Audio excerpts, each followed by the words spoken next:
കാസർഗോഡ് ജില്ലയിലെ കുമ്പളയിൽ വ്യാപകമായ മണൽ വേട്ടയാണ്. കടപ്പുറത്തും ഷിറിയാപ്പുഴയുടെ തീരങ്ങളിലും വ്യാപകമായി പരിശോധന ഇപ്പോൾ നടക്കുന്നു. വാഹനങ്ങളും ഉപകരണങ്ങളും പിടിച്ചെടുത്തിട്ടുണ്ട്. രാഹുൽ കെ വിവരങ്ങളുമായി. രാഹുൽ, ഇത് വലിയ വൻതോതിലുള്ള മണലൂറ്റ സംഘങ്ങളാണ്. ഒരിടവേളയ്ക്ക് ശേഷമാണ് കേരളത്തിൽ ഈ പുഴകളിൽ നിന്നും നദികളിൽ നിന്നും മണലൂറ്റ സംഘങ്ങൾ സജീവമാകുന്നു എന്ന വാർത്ത വീണ്ടും വരുന്നത്.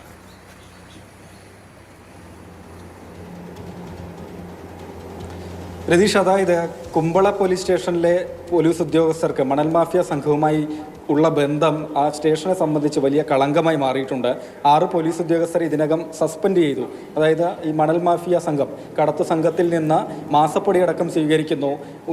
SI അടക്കമുള്ള ഉദ്യോഗസ്ഥർ പരിശോധനയ്ക്കായി പോകുന്ന സമയത്ത് കൃത്യമായി വിവരം അറിയിക്കുന്നു എന്ന് ബോധ്യപ്പെട്ടതിൻ്റെ അടിസ്ഥാനത്തിൽ 6 പോലീസുകാരെ സസ്പെൻഡ് ചെയ്തിട്ടുണ്ട്. അതിന് പിന്നാലെയാണ് ഇപ്പോൾ ഈ മണൽക്കടത്ത് സംഘത്തിനെതിരെയും കൂടി കർശന നടപടി സ്വീകരിച്ചു വരുന്നത്. കടപ്പുറത്തും ഷിറിയാപ്പുഴയുടെ തീരത്തുമാണ് പോലീസ് വ്യാപകമായി പരിശോധന നടത്തിയത്.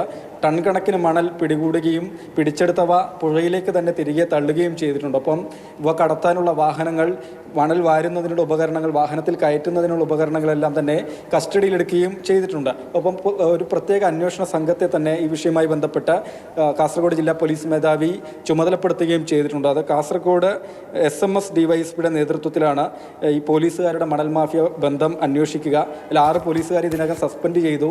ഈ അന്വേഷണ റിപ്പോർട്ട് വരുന്ന മുറയ്ക്ക് കൂടുതൽ നടപടികൾ ഉണ്ടാകും എന്നാണ് ജില്ലാ പോലീസ് മേധാവിയും ഈ ഒരു ഘട്ടത്തിൽ വ്യക്തമാക്കുന്നത്.